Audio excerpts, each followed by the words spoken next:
I learned something years ago from a mentor named Jerry Patterson. Jerry said to me once, Kevin, if things go well, a lot of stuff is going to be thrown at you. You're going to get a lot of noise. You're going to get a lot of criticism. You're going to get all kinds of stuff from every angle every day. And successful managers are able to focus on the goal and shut all the noise out. He was so right. And so what I try and do each day is to focus on 3 things I want to get done. And I don't listen to criticism because it's irrelevant towards getting your goal done. When you achieve your goal, you're helping a lot of other people because you're building a business. That's what I do. I'm an investor. Because of Jerry, he taught me that. You just forget about that because there's more important things that you should focus your energy on. Need motivation? Watch the top 10 on Believe Nation. Hey, it's Evan Carmichael, and I make these videos because I need them for me, because I want to wake up every day and watch a video that puts me in a mindset to believe in myself more and go off and accomplish amazing things and attack the day. And I hope that this video does that for you as well. So today, let's learn from one of the best, Kevin O'Leary, and my take on his top 10 rules of success. Enjoy. Rule number 2 is generate cash flow. So the cash flow, is that just another winning indicator for you? Because I hear you talk a lot about cash flow, and I know it's really important to me. So why? And why is it important for the audience to measure it? Let me be clear about cash flow. It's the only thing I care about, okay? Because there is no business without cash flow. You might be able to last for a couple of years borrowing money, getting more investors, but if you don't have cash flow, you're going to zero. It's that simple. And I think you have to face that reality as an entrepreneur. Cash flow is the blood of business. If you don't have any blood, you're dead. So you might as well look at it that way, respect it for what it is, realize that's the only way. And people say, oh, that's not true. What about this? What about that? And I say, whatever you're talking about is irrelevant if you don't have cash flow. Rule number 3 is know when to pivot.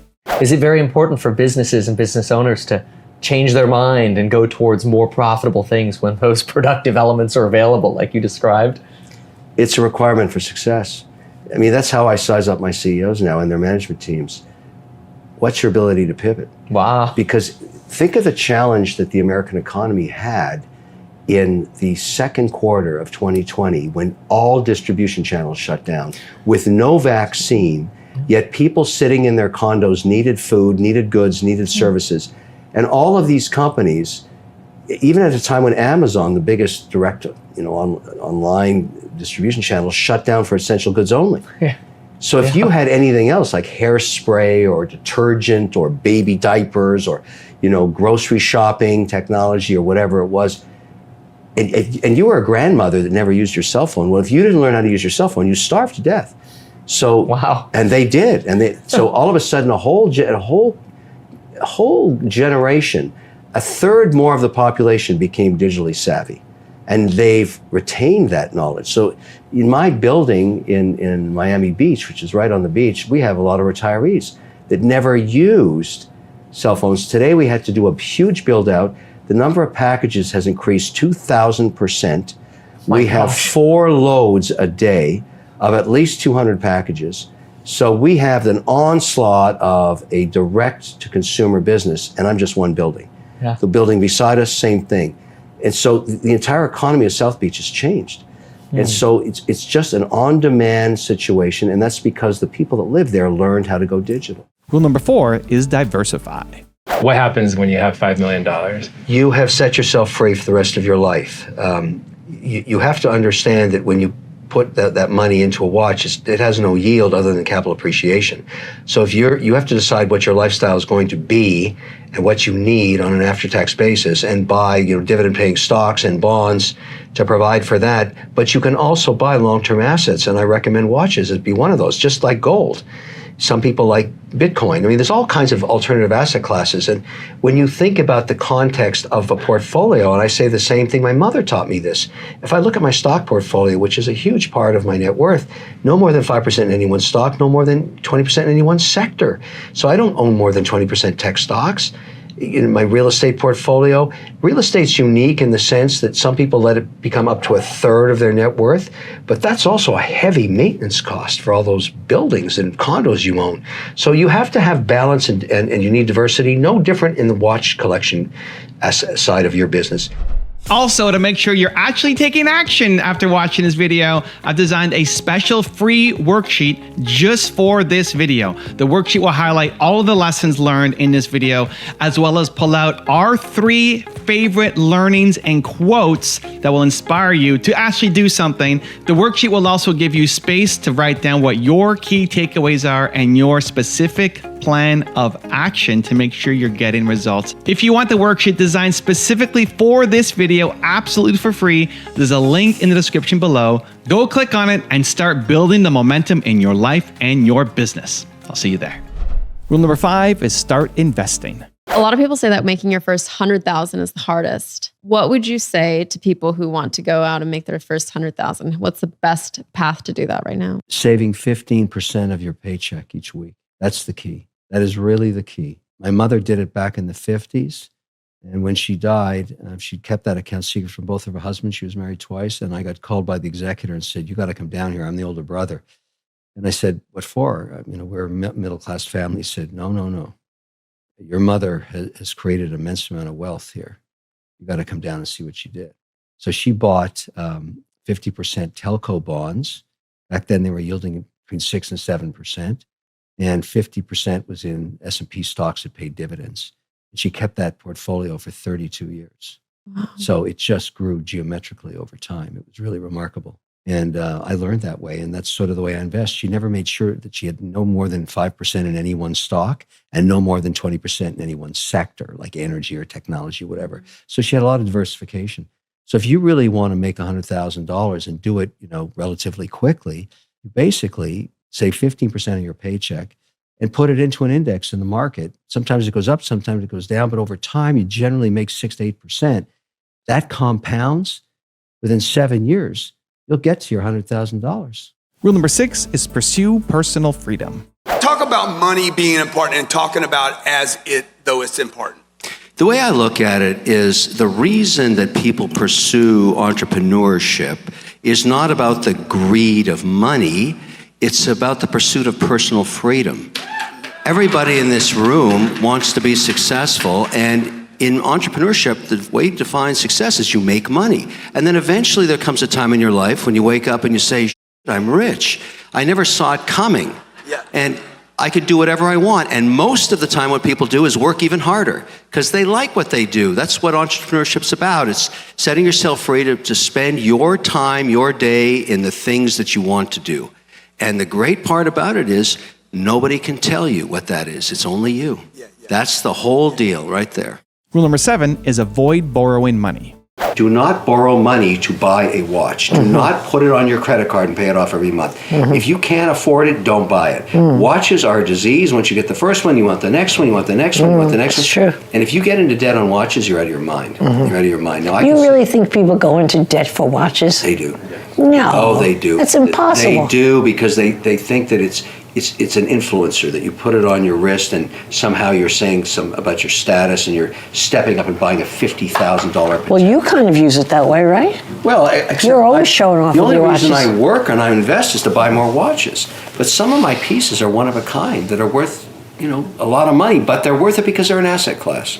It's like jewelry. When you buy a one of a kind Tiffany whatever, you're buying it because you think it's going to appreciate over time. Rule number 8 is be prepared. I'm not worried, but if you're asking me, will there be another meltdown to zero? Absolutely, 100% it'll happen. And it'll keep happening. Well, all of these exchanges, all of them, all the unregulated exchanges are having massive outflows right now. The smart money has got the joke. They saw what happened at FTX. They're not sitting around for an explanation. And if you're not willing to be audited, and I'm speaking about any exchange, if you don't have an auditor, you don't want to be transparent, you don't want to disclose ownership, why should institutional capital stay there? Of course it's not going to. And frankly, it's very hard to find an auditor that wants to touch this stuff right now because of an unregulated cowboy environment. It's all going to end. And yes, there'll be many more zeros. The only place I have any crypto right now is up in the Canadian market, which is 100% regulated. They have a broker dealer attached to an exchange regulated by the OSC, all kinds of rules. You can't commingle. It's called BitBuy. And I've got my money there. It's owned by Wonderfy, a public company. I have lots of capital tied up in there. It's the only place. I'm not putting it in an unregulated exchange anywhere. Forget it. Never again. And they get audited up there. And so, frankly, if you're sitting around trying to get me to buy a token from an exchange to get discounts on trading, that stuff's garbage. Rule number 9 is learn from your mistakes. Biggest mistake you've ever made? Is there a big one that stands out? Yeah, You're like, I've made you a can't few. shake it. I remember once, I'll never forget this one. It breaks my heart. It hurts me now just to think about it. You know, because I cry like a baby when I lose money. But a friend of mine started a company. I gave him $250,000, and he had a forecast. It was a real startup, and I felt, great, I'll do it. I wasn't 100% into it, but he was a friend. It's mistake number 1. Mistake number 2 was 60 days later, he comes back and says, look, I need another $500,000 to make this work. And my gut told me right then, don't do this. Do not do this. It doesn't feel right. Maybe you have some stress with your friend, but $500,000 is a lot of money. Anyways, I didn't listen to my intuition. I gave him the $500K. He went to zero 90 days later. That's $750,000. Please, a moment of silence for that money, because I killed it. I killed that money. I killed it. Yeah. And I'll never, ever, ever do that again. So I don't let emotion get in the way. You see it on Shark Tank all the time. I don't care about your feelings. I care about your money. You know, if you're going to cry, you think I'm bad, wait till the real world gets a hold of you. It'll rip you to pieces. I mean, that's the way I look at it. And rule number 10, the last one before some very special bonus clips, is live within your means. What was your relationship with money like growing up? My mother gave me all of my lessons on how to manage and have money. She said that you should never, ever spend more than you bring in, because otherwise you're going to be in debt. And she was a very wise woman that way. What I learned from her was, and people never do this, even very wealthy people I know don't do this, and I get them to do it and they're shocked at the results. Get a piece of paper. You don't need a computer for this. You just write down over a 90-day period your sources of income, whatever it is, whatever you make. I don't care if you're hustling on the side or you're a waitress or you're, Uber driver, I don't care. That's your income. The other side is what you spent money on in the last 90 days, your rent, food, whatever, whatever you buy. And if they're equal, that's good. But 90% of the time, you're spending more than you make. And you're going into debt, usually on a credit card of 21%. That's what destroys people. They just don't live within their means. There's a huge sacrifice that people don't think about. Most people think, I'm going to start a company, 2 months later it's going to be worth $1 billion, and I'm going to make a fortune. That is actually not what happens to 99% of people. 8 out of 10 fail. They have to do it 3 times. They spend a decade before they get their hit, or they work at one company for 15 years, and they finally get an exit. It's more like that, and the personal sacrifice is huge. There is no soccer game on Saturday. There's no Sunday dinner with the family. You're working because some guy in China or in India or some woman out there is kicking your ass, because we're in a global competition now. And so I don't care what your business is, men, women, you have to understand that you're going into a huge lifestyle change. And I tell people it's not for everybody. Don't do it if you don't have the stamina to get kicked around and driven into the ground and get up and do it again and beaten up by people that tell you, this is not kumbaya stuff, this is hardcore stuff. I like gold because in a way it's a stabilizer, it's an insurance policy. I listen to all the gold pundits and they're always wrong as far as I'm concerned. It's impossible to time the moves. I've owned gold for decades, and I simply have a 5% weighting. I look at it quarterly. When it becomes more than 5%, I sell into the strength, and when it weakens, I buy into the weakness. It's just a stabilizer. I'm not one of those guys that's going to go to 40% weighting in gold. Okay. I don't believe the hyperinflation story. It hasn't happened. Gold is popular for a whole host of reasons, and 5% seems to be enough. It's worked for me in portfolio management. It's the only security I own that doesn't pay a dividend. So, Kevin, I guess, do you not care if gold goes to $2,000 or $5,000 an ounce? You're still going to buy gold? Yeah, I don't care. Let it run. I'll be selling into that strength, keeping it a 5% weighting. What I've learned, I'm an old crusty investor. When everybody's saying you got to own it, you should be selling it, because when it corrects, it doesn't touch the sides on the way down. So I simply say 5% is good for me. Some people like a 10, 15% weighting. I'm a 5% guy, and I'm disciplined about it. I hope it runs to 5,000. I don't care. I'll be selling all the way up, keeping it at 5%. And when it corrects back down to 2,000, I'll be buying it in. It's fun. That's the way you should work with gold. Never get so caught up that you take all your dividend-yielding securities that are also a hedge against inflation and put it into a commodity like gold. How do you deal with your emotions? I'm curious to know. Richard, what a fantastic question. You're absolutely right. Your emotions can be your best friend, but also your worst enemy, because when you make irrational decisions that are based on sheer emotion, you're often making the wrong decision. And yet emotions are part of your intuitive gut feel. You have to understand them. And I find the best way to do it is don't be impulsive. I get pissed off too. I get angry. I get elation. I get all of those things too. But what I've learned over time is not to make decisions under the influence of any of those emotions. Just delay the decision until you can be rational, maybe sleep on it, get up in the morning, have a coffee and think about it. And if you're not comfortable yet, don't make the decision. There's always the option to do nothing for a while. And the only way you're going to learn that is through experience. All the decisions I made under heavy duress or emotional stress have cost me a fortune. Big mistakes. And also, revenge is a stupid emotion. It makes you do stupid things. Be rational about it.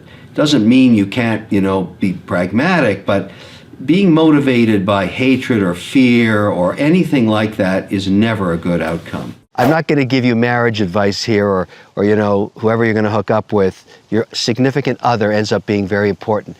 And they must be someone that understands you, and you need to understand them, because the romantic euphoria that is the part of the beginning of a relationship is spectacular. And I've said this many times.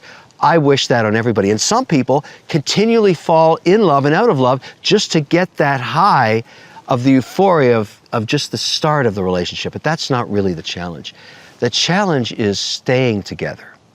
Not so easy. And the reason you got to think about this is staying together is hard, but you're building a foundation of trust, a foundation of perhaps family, an economic foundation. Couples that stay together build their lives together, and they have similar goals, financial goals, life goals. And that equity becomes very valuable over time. It's not easy, but in your 20s, you think about if you want to have kids, you got to start thinking when you're 25 years old, Robin. You got to start thinking about, okay, how old do I want to be when I have my first child? And look, this is a problem that's been around for people for the generations, for thousands of years. You got to think ahead, because one of my great regrets in life is I didn't get married till I was 36, and I didn't have children, till I was 38. I wish I'd had them sooner. I wish I'd made my decision earlier. I can't change that, but I'm giving you advice. You asked me for it. I wish I'd got married a lot earlier, and I wish I'd started having a family a lot sooner, because I would have enjoyed them even more. And to me, family's everything now, and you will find that too. This is advice, good, bad, or ugly. It's your family. And it becomes a big part of your life, and your joys and your sorrows and everything else. I don't want to get too sentimental here, but you get the timing idea. So if you can find that special person in your, late 20s, that ain't a bad thing. That's a good thing. And you have to think more about just, the euphoria of romance. You got to think long term. Is this the right person to hang with for the rest of my life?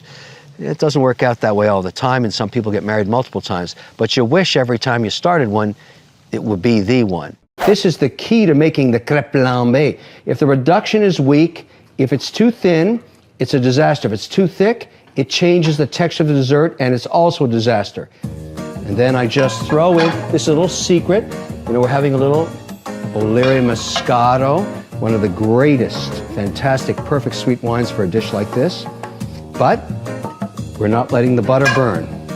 And so a little secret, just a little splash. Woo! You put that in there. Oh, yeah, there you go. Now, you introduce a little bit of the fresh jus d'orange. Remember, fresh orange juice has lots of sucrose in it. It's got sugar. Look at that. Not too much. That's just about enough. And then, of course, what we want to do is reduce our heat a bit, because we've got the butter going. I'm going to cut that down to sort of a simmer. a bit of an art here, just understanding the relationship between the jus d'orange, the butter, a little bit of that Moscato. Ooh la la. Just encore de une splash. You are going to fail in life. Everybody does. Something you want, you can't achieve, you fail. You must be able to start again. You must learn from the mistake, and it sounds so obvious, but you can't believe how many people say, oh, I tried it, it didn't work, and I just never pursued another opportunity again. Great leaders, great entrepreneurs, great people learn from their mistakes, but they don't let it get them down. Like great successful people are always saying, it was a horrific outcome, really big mistake, lost, $100 million if you're a CEO or something. It was really bad, but I realized the mistake I made and I started again. And that kind of goes with the idea that you must be patient to be successful. I want you to have a different mindset when you purchase things for yourself. And let me give it to you in a lesson that I learned from my own mother. And I've told this story countless times. My mother, Georgette, was a working girl in her 20s. She worked at a factory owned by her father that made children's winter clothing. She would save 20% of her salary each week and invest it. But it's not all she did with it. She loved fashion too. She loved clothing. She liked to buy things for herself, but she had a different mindset about it. She told me years later, and this really changed the way I think about buying stuff, that she would save a whole year just to buy one jacket. Instead of buying a whole ton of cheap stuff that she would throw out a year later and maybe not even wear, she would save up for one thing that she really wanted. She loved Chanel. So when it came to clothing, she loved Chanel jackets. They cost a fortune back then, but they were very high quality and they looked beautiful, and her thinking was they last forever in your wardrobe. Chanel never goes out of style. Now, talking about style and talking about fashion, in Georgette's mind was, it really is who you are. You're presenting yourself to the world and you want to look good, you want to feel good about yourself. The reason I tell you that story and why it's so powerful to me is years later, when she passed away and I became the executor for her estate, I started getting phone calls from all the women in my extended family saying, what happened to Georgette's Chanel jackets? What do you mean, what happened to them? They're hanging up in the wardrobe. Well, I would like one of them. In fact, I'd like them all. And I began to realize that these jackets were classics. All the women were fighting over them. They all wanted the Chanel jackets. Why? They were worth more today than they were 30 years ago. Because they were one of a kind, in some cases, classic Chanels. How brilliant Georgette was, how genius that was. She invested in herself, in something she really loved, that appreciated in value. That's what I'm talking about. I want you to start thinking that way. My whole theory about fashion is it's about you. It's how you want to present yourself. So you have two options. You can buy a whole bunch of crap you don't wear all the time, cheap clothing, a lot of people go that way, or you can start investing in pieces that are going to appreciate, in style that really means something to you. The key to motivation is routine. Now that may sound boring and mundane, but it's not. If you get into a healthy routine, and that includes a lot of things, like for me it's getting up early, working out 45 minutes to an hour every day, and then really into the routine of taking care of yourself too. Routine is part of motivation. Every day you're going to get thrown a ton of shit that's going to hit you, particularly if you're an entrepreneur. Even if you're just working in a job, you're going to get emails and texts about, nobody says, hey, you're doing a great job, I just want to send you an email. They say, here's 5 problems I'm having right now, and here's the storm I'm in today, go fix it. That's generally 99% of your communications. So when you're working, you have to kind of categorize what you're going to deal with first. Now, to stay motivated, here's a little trick that I've used. Start your day with the biggest problem.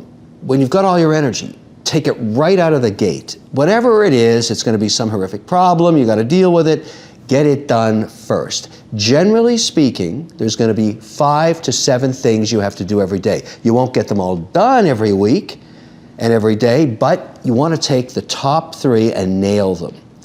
And the trick to that is to do nothing else till you solve those problems. That's a big trick. I learned this years ago. I actually post this stuff the night before, a little sticky note, right on the mirror. It's very, very useful. So what I do every night is I take a little MC Squares. You know that product? That's one of my Shark Tank deals, wonderful company. And I write down the things I got to get done the next morning. There's no tech here. I actually write it down, stick it on the mirror. Get up in the morning, work out, come back for the shower, start nailing down those things. I always have my phone with me, so if I can start working on one of those things when I'm shaving, I'll call the guy up and I'll be shaving, getting it done. One of the biggest tricks of motivation is if you actually solve a big problem first when you have all the energy at the beginning of the day, it actually motivates you to keep going.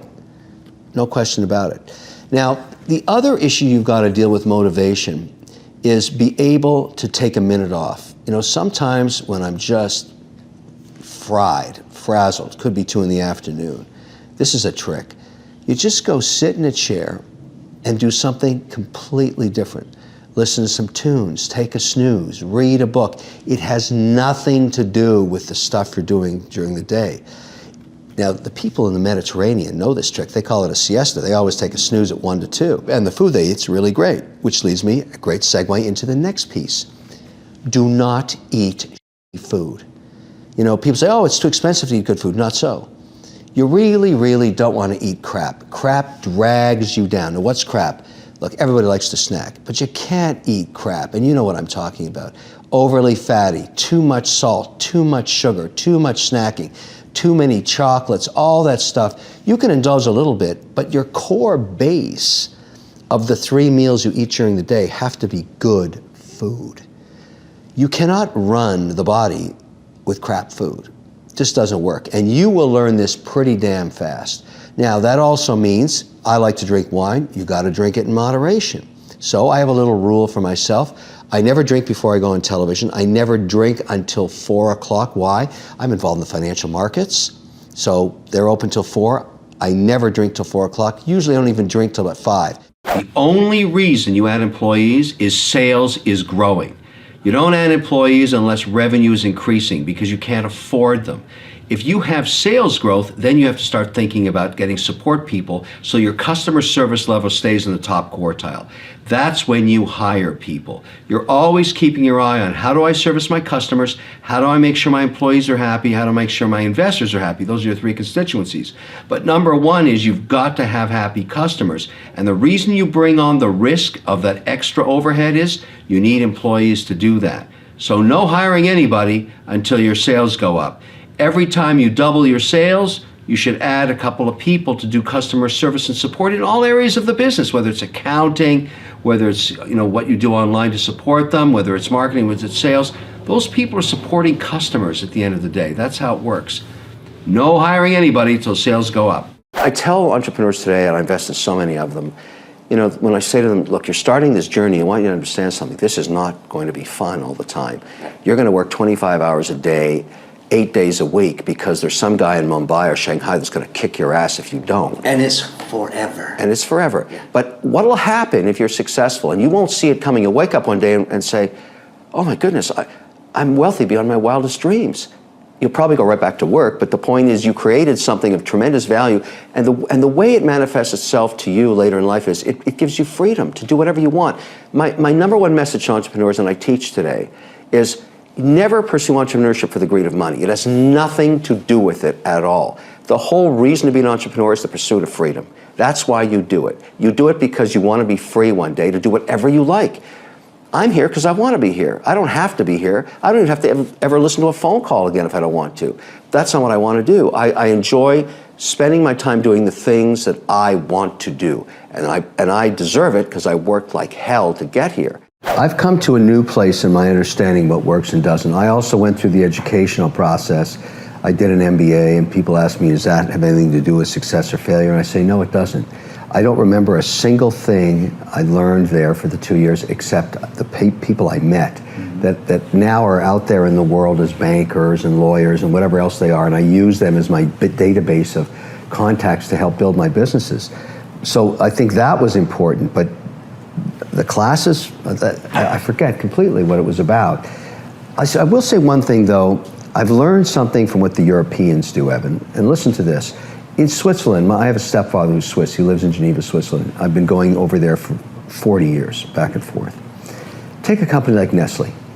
They offer an internship program that they call an apprentice program over there. It's almost like the sorcerer's helper in a Disney movie.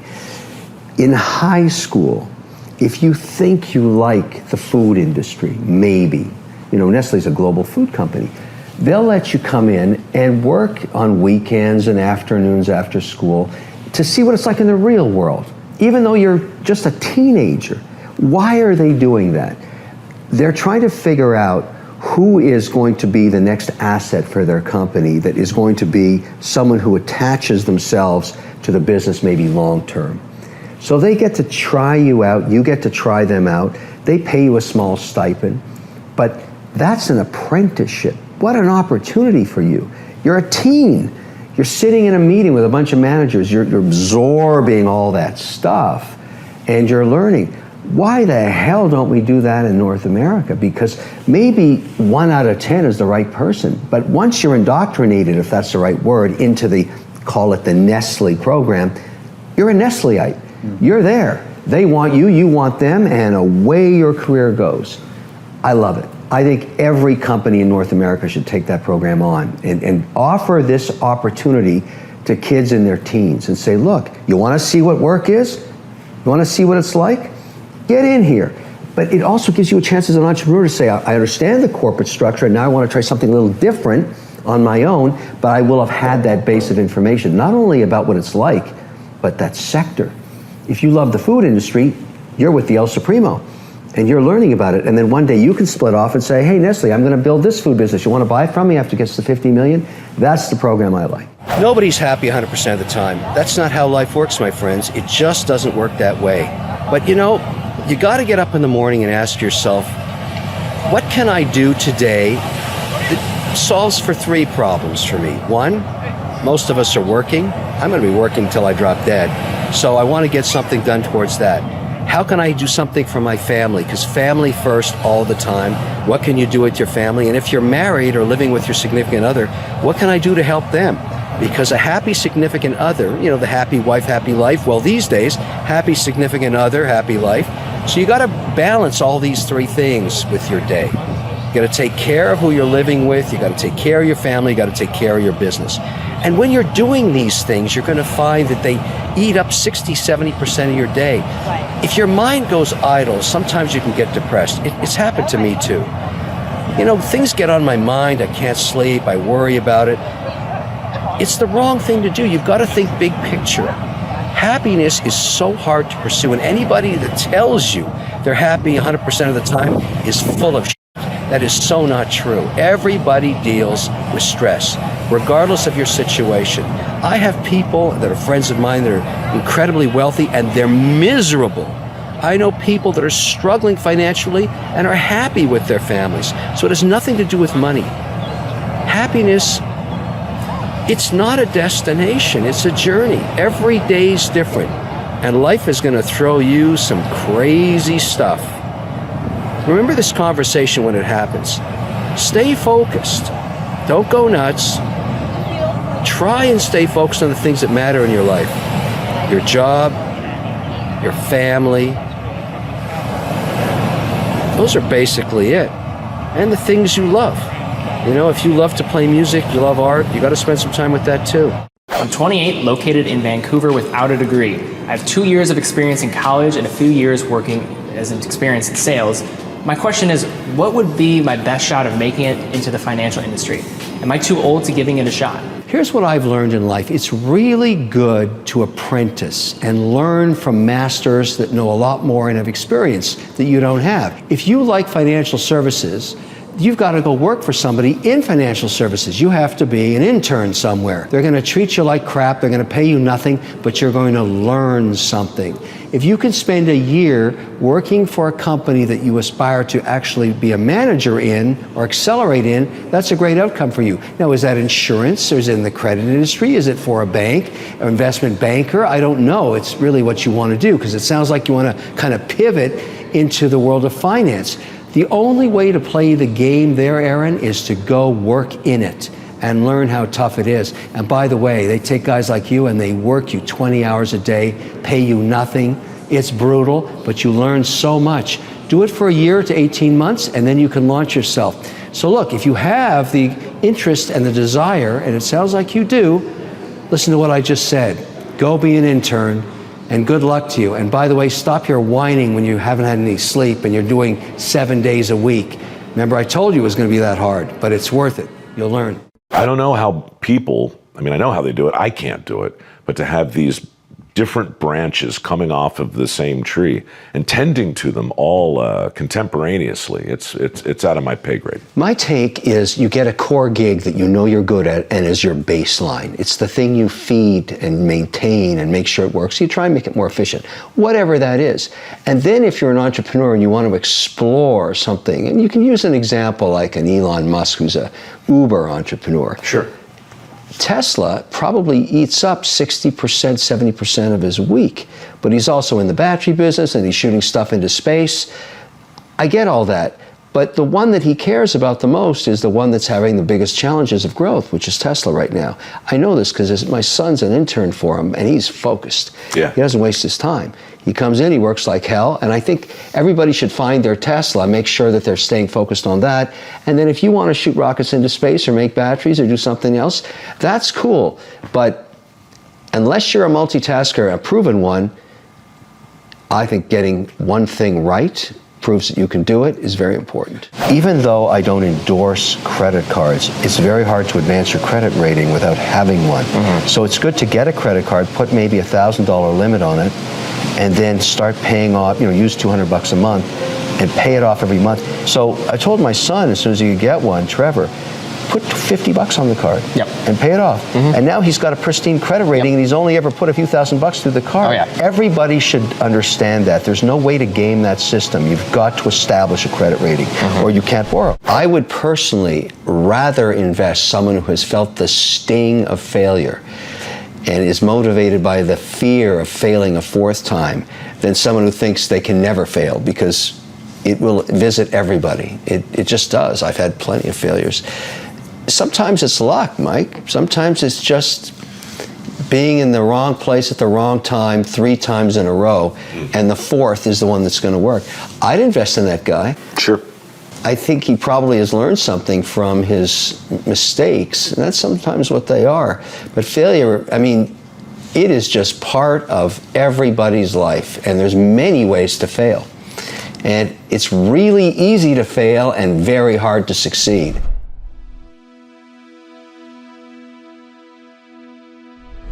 Because you made it this far in a video, I want to celebrate you. Most people start and don't finish. Most people never actually follow through. Most people say they want something, but they don't ever do the work to actually get it. But you are different. You are special. Believe Nation, you made it here all the way to the end, and I love you. So as a special celebration, if you put a hashtag Believe down in the comments below on this video, I will showcase you and celebrate you somewhere on the screen in a future video, because you are awesome. For 10 more amazing rules from Mark Cuban, check the video right there next to me. I think you'll love it. Continue to believe, and I'll see you there. I didn't go to college. Neither of my parents went to college when I was young. They were like, you're going to have to figure it all out. And so start figuring it out. So I started selling baseball cards. I sold garbage bags door to door. Then I sold candy door to door. Then I had my own crew of kids selling candy.